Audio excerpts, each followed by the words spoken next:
Baobá, semente lá da África. Baobá, brota no meu coração. Baobá, aqui também é sua casa. Minha amiga, meu amigo, o Baobá Cultural da TV Futuro hoje traz para vocês, que já tive a oportunidade de apresentar antes, um professor daqueles que honra o título de professor. E mais, que a cidade inteira recebe como o professor. O nome dele é Luiz Eduardo Suassuna. Só que eu mesmo, se a pessoa chamar, ele pode olhar para trás para ver se é outro, porque é conhecido como professor Coquinho. Coquinho, a minha filha Leila, que é muito exigente nas coisas dela, disse que dos melhores professores que ela teve foi no ensino médio, professor de história, professor Coquinho. Mas há outros depoimentos. Há uma do padre João Medeiros, que é meu amigo querido do coração e também acadêmico da nossa Academia de Letras. O padre me disse o seguinte: ele é um brocoió de Jucurutu e Oswaldo Lamartine colocou para ele o nome de O Vaqueiro de Deus. E ele fica com essa função. Mas, se ele chegar, ele diz que Coquinho é muito mais padre do que nós quer dizer ele. E se ele chegasse a ser bispo, nomeava ele padre logo sacerdote que ele é. Coquinho, além de ser um excelente escritor, historiador, professor como eu sempre represento, mas é um homem de Deus. É um homem voltado para a nossa religião e sabe muita coisa disso. De vez em quando ele me ensina um pouquinho e temos que falar um pouco sobre a sua visão das figuras humanas, das figuras dos santos, que ele conhece como ninguém. Eu quero dizer que a família dele já participava. Tive notícia de que o padre João Maria havia devotos e a igreja, toda aquela área, foi doada pela família. Mas há sempre uma presença generosa da figura humana do professor Coquinho, que é administrado e muito bem administrado por Geórgia, a sua mulher, que é uma simpatia de pessoa e sabe, o casal se complementa. Mas volto a falar um pouco sobre a figura humana. Nós estivemos conversando aqui sobre várias coisas, mas uma delas você me deu uma aula sobre Nossa Senhora de Guadalupe. Vamos expor ao nosso telespectador alguma coisa sobre este acontecimento maravilhoso do México. Bom, professor Diógenes, é um prazer estar com o senhor, conversar com o senhor e falar, inclusive, sobre Nossa Senhora, no caso específico, Nossa Senhora de Guadalupe. Eu sou, por convicção, católico. Não sou católico por tradição, porque meu pai era, minha mãe era também, mas sou por convicção. E, por sinal, uma vez, eu, dando aula no cursinho, um aluno me perguntou, dizendo que não entendia como é que eu era católico e professor de história. Como é que um professor de história pode ser católico? Eu disse, olha, eu sou católico, sou professor de história e me dedico a estudar a história da igreja. E exatamente por ser católico e estudar história, isso reforça a minha fé. Por que é que reforça a minha fé? Porque uma religião que quando a gente estuda vê, enquanto instituição humana, não é enquanto instituição espiritual, mas enquanto instituição humana, teve tantos percalços, teve tanta corrupção, teve tanta coisa errada, e essa religião, ela prevalece, é porque tem algo de superior nela. Muito bom. E se nós formos olhar na história da igreja, nos momentos de maiores crises, aí entra a minha convicção, é que o Espírito Santo atua e mostra a sua atuação, a atuação divina nessa igreja humana e pecadora. E tem mais uma coisa. Se, para mostrar o tão quanto a igreja católica, ela tem as suas falhas, eu pertenço a ela.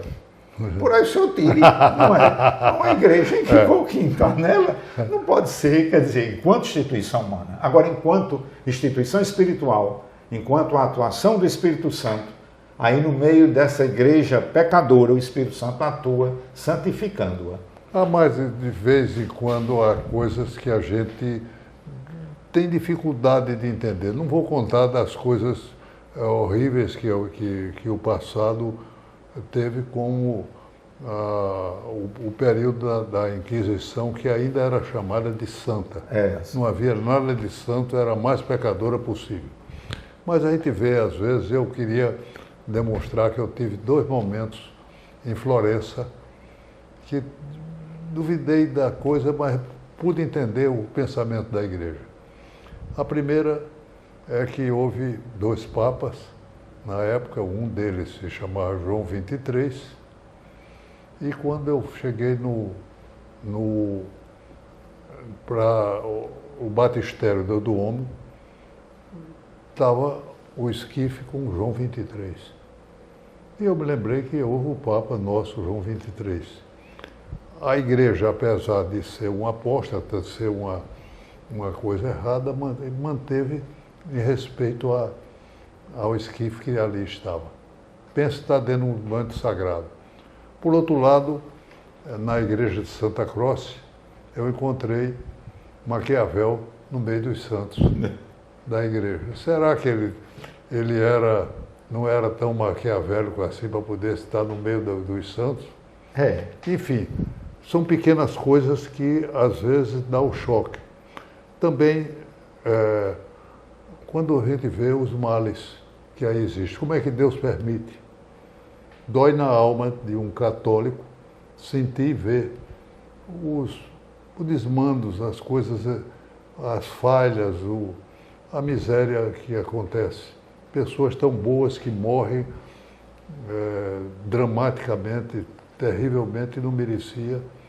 Como é que Deus permitiu? São coisas que a gente tem certa dificuldade de entender. Pontuando algumas coisas. Primeiro, a Inquisição é uma das páginas mais cruéis da história da humanidade. Quantas pessoas sofreram não só a tortura física, mas a tortura psicológica, com medo de ser denunciado, tudinho. Mas se a gente for pegar, não estou justificando a Inquisição, mas se a gente for pegar a origem, sabe qual é a origem da Inquisição? É que havia o costume das pessoas naquelas vilas medievais supliciarem, matarem aqueles que eles consideravam hereges. Principalmente a história da bruxaria, dos alquimistas. Então, a origem da Inquisição está quando a igreja regulamenta para que não houvesse aqueles exageros. O que a igreja regulamentou para que não houvesse os exageros vai se tornar altamente exagerada. Mas o início da Inquisição em si era exatamente para que as pessoas deixassem de fazer justiça com suas próprias mãos. Deixa eu contar uma historinha da Inquisição, que eu brinquei com o mestre Cascudo. Ele me emprestava um livro, eu tinha que ler e fazer um comentário, geralmente de gregos ou romanos, e eu tinha que fazer referência, trazer para ele o que havia a respeito do Brasil. E um dia, ele me tratava muito bem, fazia uma frase agradável, mas eu demorei a ir à casa dele e fiquei com o livro, passei muito mais do prazo que ele tinha estipulado. Eu chego e ele disse: Padre Vieira, eu disse, está me chamando de santo ou a Inquisição? Ele disse: não, é que é atribuído ao Padre Vieira um livro chamado A Arte de Furtar. Cadê meu livro? Era essa graça dele, que ele brincava com, que era um comendador de São Gregório De São Magno, Gregório que Magno, fazia também toda aquela, dizendo, eu sou o único pecador profissional dessa cidade. E até brincava, dizer, quando eu chegar no paraíso, como é que vão me recusar a entrada, porque eu sou pecador, eu sendo homenageado com a ordem de São Gregório Magno. Mas voltando aqui, vamos voltar, vamos falar sobre Nossa Senhora de Guadalupe? Vamos. Eu só queria fazer uma observação sobre Maquiavel. Sim. Aqui o senhor falou. Maquiavel não foi ruim, não. Maquiavel fez um bem muito grande à humanidade. Maquiavel mostrou como era que os tiranos agiam numa época que ninguém se apercebia disso. A obra O Príncipe, ela é uma obra esclarecedora. Na época ela era esclarecedora. Maquiavel mostra como é que os tiranos agiam. Ele chama a atenção do povo, dizendo, agora muita gente passou a fazer daquilo ali um manual. Porque ele usava também, de certa forma, como orientação. Porque era a realidade da época. Era a realidade da época. Quando ele disse que os príncipes faziam o príncipe, né, o primeiro, o governante fazia isso e isso para se manter no poder, em nenhum momento ele mentiu. Porque ele não disse para fazer, ele disse já como fazia. Porque as pessoas muitas vezes, quando veem Maquiavel, têm mania de ver como se ele estivesse ensinando a fazer. Ensinando não. Aquilo ali tudo já era feito, ele apenas sistematizou. Mas vamos voltar agora para Nossa Senhora de Guadalupe. A devoção à Nossa Senhora de Guadalupe é uma das mais antigas da América, né? Século XVI. Quando a aparição de Nossa Senhora a um índio, São João Diego, e tem características próprias, o que torna a aparição muito bonita. Primeiro, Nossa Senhora aparecia a um índio adulto. Se nós formos olhar as aparições de Nossa Senhora geralmente aparece a crianças jovens ou a religiosos. Né? Nossa Senhora de Lourdes aparece a Bernadette Subiu, uma adolescente. Nossa Senhora de Fátima, os 3 pastorinhos. Nossa Senhora da Salete, a 2 crianças, e por aí vai. E também as aparições de Nossa Senhora da Medalha Milagrosa, né, quando ela aparece a Santa Catarina Labouré, a aparição do Coração de Jesus, agora eu esqueci, né, e vão aparecendo a religiosos. E Nossa Senhora de Guadalupe, ela aparece a um índio adulto, mais de 50 anos, que ele já cristianizado, dentro daquelas ideias missionárias, e um dia Nossa Senhora aparece a ele e se revela e inclusive pede para que fosse construída uma igreja naquele local. Era uma colina, né? Era uma colina. Uma colina. E aí ele diz, o índio diz, que, sim, Nossa Senhora disse que ele fosse falar com o bispo. Ele disse, não falar com o bispo não. É quando ele diz para Nossa Senhora, por que a senhora não pede a um monsenhor, a um nobre para ir falar com o bispo? Um índio? Ora, os índios eram altamente desacreditados. Aparição Nossa Senhora de Guadalupe é 1531. Então, eu ir falar com o bispo, quando Nossa Senhora diz, eu tenho muitos servos, mas eu escolhi você. E ele vai e o bispo não acredita. O bispo pede então um sinal e ele vai e consegue, no período do inverno, que não era comum, ele consegue umas rosas e vai levar dentro daquela capa que eles usam, os índios usavam aquela capa feita de fibra. Ele coloca as rosas e vai falar com o bispo, e quando ele mostra as rosas, estava no manto dele a imagem de Nossa Senhora de Guadalupe, que aí tem toda uma análise científica dessa pintura que está nessa capa do índio, né? Por exemplo, aí dizem como foi feita essa pintura, a questão da retina, do olho de Nossa Senhora, que reflete o índio, e uma série de outras peculiaridades que ainda hoje deixam as pessoas estarrecidas e que se conservam. E o que é interessante, Nossa Senhora com feições indígenas. Testa extraordinário. Né? Nossa Senhora com feições indígenas. Como é que você explica isso? Exatamente porque a manifestação divina se dá dentro da necessidade das pessoas. Deus se manifesta não na sua glória suprema, porque nós não entenderíamos. Ele se manifesta nas nossas necessidades. E naquela época os índios precisavam. O senhor imagina isso do ponto de vista da época.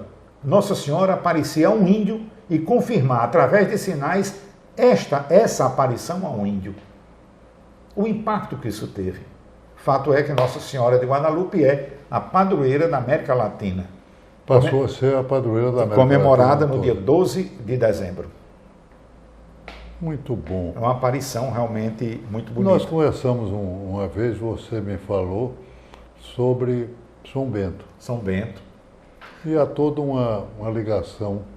O Brasil inteiro já homenageou São Bento. Pertinho de Nova Cruz, na Serra de São Bento, houve a notícia que tem é que havia muita cobra lá e São Bento foi o dado local e desapareceram, diminuíram as cobras lá todinho e, sobretudo, protegia as pessoas. Mas a curiosidade é que há uma lenda ou história de São Bento que colocaram uma coisa venenosa e apareceu uma cobra lá. Talvez seria isso? São Bento, ele é o padroeiro, né, que livra dos envenenamentos, não é? Porque colocaram veneno num cálice dele, os próprios frades, e quando ele benze o cálice se parte. Como também a história do pão envenenado, que o corvo vem... O corvo levou. E o fato é que ele é representado com o corvo. Mas São Bento ele tem uma importância muito grande para o Ocidente. Século VI. Século VI. São Bento é o século VI. Ele, Santa Escolástica, que era irmã gêmea. Né? Santa Escolástica era irmã gêmea de São Bento. E ele tem uma importância muito grande para o Ocidente. Numa fase do cristianismo primitivo, no começo do cristianismo, depois dos padres da igreja, os padres apostólicos, começa a aparecer um tipo de monge que vivia separado nas cavernas. Tinha os cenobitas, os anacoretas, algumas divisões lá, mas que eles viviam separados, em penitência, foram homens muito estudiosos, legaram grandes obras à igreja, não é? Santo Antão é dessa época, São João Clímaco, que tem um livro fabuloso, A Escada do Paraíso, mas eles viviam assim. E São Bento ele vai para o Ocidente, para a Europa inovar. Ele vai dizer que viver só rezando é muito bom, mas a gente tem que também trabalhar. Então São Bento ele vai dar uma organização aos mosteiros que será referência para a vida monacal durante toda a Idade Média e daí para frente. Então São Bento vai dizer que tinha que rezar, mas também trabalhar. Daí o rezar e trabalhar, que é o lema dele, ora et labore. Ora et labore. Agora ele esqueceu de dizer o terceiro, que era ler. Porque os monges beneditinos, o mundo deve aos monges beneditinos, e os que depois imitaram os beneditinos, seguiram a regra de São Bento, a preservação de todo um acervo cultural da cultura clássica, da cultura greco-romana.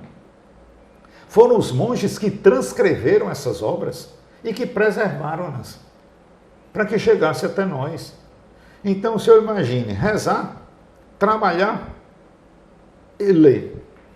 Ora, na oração, São Bento, então, ele estabelece as regras da oração, os métodos da oração, os cânticos para a oração, ele sistematiza. Vai sistematizar o trabalho e aí o mundo deve aos beneditinos muita coisa. Técnicas agrícolas, preocupação com o aprimoramento das raças dos animais, de gado, de cavalo, de ovelha. Como é? Me explica melhor. Eles, nos seus mosteiros, porque São Bento ele tinha uma ideia empreendedora. Sim. São Bento Extraordinário. foi o pai do empreendedorismo, vamos dizer assim. Então, a ideia de que o mosteiro tinha que ser autossuficiente. Então, ele procura aprimorar os animais. Por exemplo, as vacas que dessem mais leite, e por aí vai aprimorando. Não é? Os carneiros que produzissem mais, as ovelhas que produzissem mais. E no próprio fabrico, por exemplo, o pão, o vinho, a cerveja, os salames, muita coisa Produzido lá produzido dentro. E aperfeiçoado. E aperfeiçoado. E homens de estudo. Quer dizer, fato é que São Bento é o padroeiro da Europa, né? É o padroeiro principal. Aí tem Santa Catarina de Sena também, e São Francisco de Assis, mas São Bento é o primeiro, o padroeiro da Europa. No Nordeste há vários lugares com o nome de São Bento, que talvez com o sentido de proteção, mas há um São Bento curioso que fica em Alagoas, Maragogi, na praia, em que houve revolta e defesa dos escravos. Os cabanos teve lá, todo um movimento diferente. Mas deram o nome de São Bento e São Bento teve à frente também. São Bento teve uma influência na colonização brasileira acentuada. Não tão quanto os jesuítas, mas os beneditinos. E o que é interessante é que São Bento ele tinha uma ideia da estabilidade da congregação dele. Se nós formos observar, os mosteiros mais antigos do Brasil que se conservam são beneditinos, mantendo de uma maneira linear durante a história a sua atuação. Os mosteiros beneditinos. Você andou estudando também a presença jesuítica aqui e a presença de outras congregações. Os jesuítas eles foram e são realmente fabulosos. Na época da Reforma Protestante, quando a igreja precisava de missionários, aparece Santo Inácio de Loyola, um nobre, que se junta a outros nobres, inclusive São Francisco Xavier, e cria a Companhia de Jesus. Companhia... O nosso Papa é jesuíta. Que é uma exceção.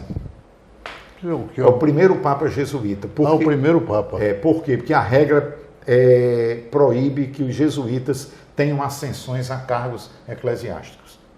Então tem o negócio da igreja. Na igreja, parece que ele tem que ser convidado várias vezes, negar, aí chega um ponto que não pode negar mais. Por isso que a gente não teve papas jesuítas até hoje. O primeiro é o Papa Francisco. Curioso. Nós tivemos muitos papas beneditinos.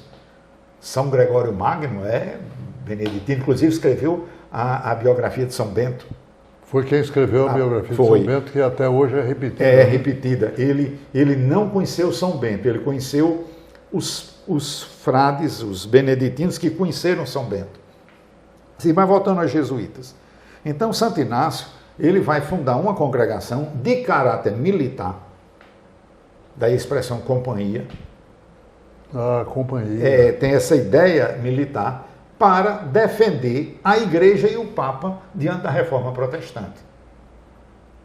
E uma das coisas que Santo Inácio vai defender também é o estudo, a preparação. Daí as grandes universidades católicas são dos jesuítas. Porque eles têm uma formação muito aprimorada. Santo Inácio dizia que para ensinar tem que saber. Bom. Para ensinar tem que saber. Então, e também o despreendimento, a disciplina tem Aqui é um momento dramático, porque os jesuítas tiveram a antipatia de Pombal, o Marquês de Pombal, que expulsou os jesuítas e destruiu toda uma construção que esse pessoal estava fazendo aqui. Mas isso é óbvio. Quem tem o saber tem o poder. Quem tem o saber tem o poder. Então, o que é que Pombal faz? Pombal destrói o saber. O saber que preparava gerações que poderiam mudar a situação do absolutismo português. Então ele acusa os jesuítas de uma série de coisas, mas que eram demonstrações de poder que os jesuítas tinham. E os jesuítas tinham poder. Tinham poder pelo saber, tinham poder pela liderança, tinham poder pelo trabalho e tinham poder pela organização. Tinha a companhia, né? Toda... O senhor veja que os jesuítas, quando mandavam correspondências para a Europa, toda correspondência ia em 3 cópias. Ia em caravelas diferentes. Então, os jesuítas, eles foram muito inteligentes. E outra coisa, eles faziam um resumo do que acontecia e mandava para todas as casas jesuítas no mundo todo. Então, eles liam aquelas crônicas, aqueles resumos, para saber o que tinha no mundo todo. Não, e como eu sempre sabia, um detalhe importante é a gramática tupi. A primeira Exatamente. foi de José de Anchieta. Exatamente, né? São José de Anchieta. Não é? A importância... Hoje santo reconhecido já. A importância do padre Antônio Vieira... Fantástico, né? Bom, para mim é um dos maiores escritores da língua portuguesa. Sem dúvida, né? Sem dúvida nenhuma. Interessante que Fernando Pessoa chamou o padre Vieira de o imperador das palavras. E muitas vezes a gente não entende o que Fernando Pessoa quis dizer. Ele não chamou de rei das palavras. Ele chamou de imperador. Portugal não tem imperador. Porque é imperador que conquista. A ideia do imperador, que vem do Império Romano, o Imperactor lá de Roma, era o conquistador. Muito bom. Então o padre Vieira foi o conquistador das palavras. Ele não foi o rei das palavras. É muito bom. Me disseram também, foi o padre João Medeira que me disse que você havia estudado, por exemplo, a minha Santa Teresinha. Ah, Santa Teresinha. Você sabia alguma coisa. Eu fui lá, fui a Lisieux para prestar minha homenagem e me senti feliz demais. Santa Teresinha é, do ponto de vista da Igreja Católica...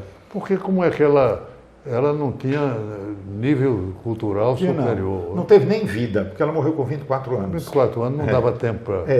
E é doutora da Igreja. Que é uma coisa São estranha, 37 né? somente. São 37 doutores da Igreja. Só tem 4 mulheres. Santa Edelgarda de Bingen, que é uma da Idade Média, Santa Catarina de Sena, Santa Teresa d'Ávila, que é uma carmelita, e Santa Teresinha do Menino Jesus e da Santa Face, que é Santa Teresinha. Curiosíssimo. Agora, se eu imagine Santa Teresinha ombreada com Santo Agostinho. São doutores da Igreja. Não é? Santa Teresinha ombreada com São Gregório Magno, com Santo Afonso Maria de Ligório. E quer saber mais? De todos os 37 doutores da Igreja, Santa Teresinha é a mais lida de todos os doutores da Igreja. Coisa curiosa, estranho, porque o poder da Santa, ela visita contas que cura pessoas cegas com uma visita lá. Exatamente. Né? E o que é interessante é que há uma discussão que Santa Teresinha é a mais lida, mas não é a mais estudada. Por quê? Porque Santo Agostinho, ele embasou filosoficamente também a Reforma Protestante. A ideia da salvação pela graça. Então, Lutero, ele tem um embasamento de Santo Agostinho. Então, o protestantismo, os luteranos, os ramos mais antigos, eles estudam também Santo Agostinho. Daí se dizer que Santo Agostinho é o mais estudado, mas não é o mais lido. Dizem, eu não contei, nem vou contar, que a história de uma alma de Santa Teresinha já está em 500 milhões de exemplares. Né? E olha que Santa Teresinha é recente. Este ano está fazendo 100 anos de sua canonização. Ela foi canonizada em 1925. Santo Agostinho é lá do século V. Né? Já tem 1.500 anos. Santa Teresinha agora tem 100 anos. Uma curiosidade nossa, potiguares, é que nós oferecemos ao Brasil 30 santos, É, fora outros que não estão, É. não estão nominados. dos não. mártires, né? Os mártires daqui, que é uma coisa maravilhosa. Exatamente, exatamente. E só voltando alguma coisa a Santa Teresinha, é que Santa Teresinha foi santa, não é pelo que ela fez. Ela é santa como ela fez. Que ela vai fazer as coisas mais simples e mostrar que a santidade está na simplicidade. Tem uma parte que ela diz que a gente se torna santo, a gente exercita a santidade em apanhar uma agulha. Bota uma agulha nesse piso liso e vai apanhar, a pessoa perde logo a paciência. Chama logo o nome feio. Então ela diz que nesse ato, a pessoa, se tiver paciência, devagarinho, vai estar se santificando. E é realmente Santa A Teresinha paciência é uma virtude cristã. Né? cristã e a base de muita coisa. E a base de É. coisa. Paciência. Santa- A própria igreja tem, É. tem a utilização da paciência. Santa- Nada é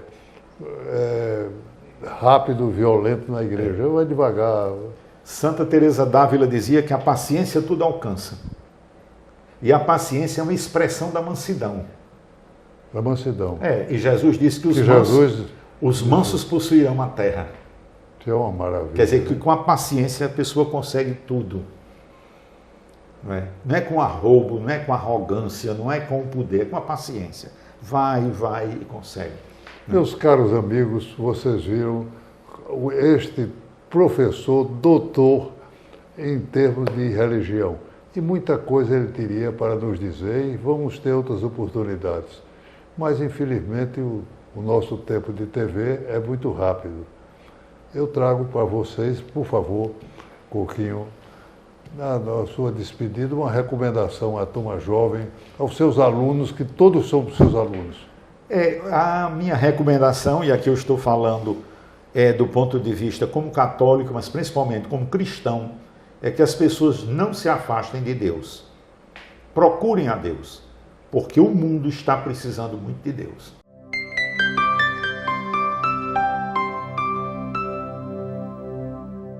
Meus amigos, este programa que a TV Futuro apresenta para vocês traz sempre no final uma frase, trago para vocês, uma frase minha que eu faço para minhas filhas, mas que às vezes divulgo. E faço o seguinte, a frase é muito simples e diz o seguinte: o seu anjo da guarda está sempre presente, você não o vê, porque os anjos são transparentes.